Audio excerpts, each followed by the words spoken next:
మా ఊరి కనకదుర్గమ్మ దగ్గర లలితా సహస్రనామం చదువుకోవాలని ఎప్పటినుంచో కోరిక. ఆ కోరిక అయితే ఈ సంవత్సరానికి తీరింది. ఈరోజైతే అమ్మవారి దగ్గర కూర్చొని చక్కగా లలితా సహస్రనామం చదువుకున్నాను.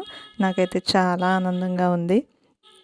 ఆ అమ్మవారి కూడా కృపా కటాక్షాలు మనపై అందరిపై ఉండాలని మనస్ఫూర్తిగా కోరుకుంటున్నాను. ఈరోజు సాయంత్రం అయితే పూజకి చాలామంది వచ్చారండి. చాలామంది వచ్చి గారెలు, శనగలు, పాయసం అన్నీ కూడా వండుకుని వచ్చారు. అమ్మవారికి నివేదన చేసిన తర్వాత అందరం ప్రసాదం తీసుకున్నాము. మా ఊర్లో చిన్నపిల్లలందరూ కోలాటం నేర్చుకుంటున్నారండి. ఈ పిల్ల చూడండి చక్కగా చీర కట్టుకుని వేస్తానని అందంట. కోలాటం వేస్తుంటేనేమో చీర జారిపోతుంది. ఇప్పుడిప్పుడే నేర్చుకుంటున్నారండి మా పిల్లలు కోలాటం. అయినా కానీ బాగానే వేస్తున్నారు, చాలా బాగా వేస్తున్నారు. ఈ వీడియో నచ్చితే ఒక్క లైక్ చేయండి. నా ఛానల్ కొత్తగా చూసేవాళ్ళు సబ్స్క్రైబ్ చేయండి. బాయ్.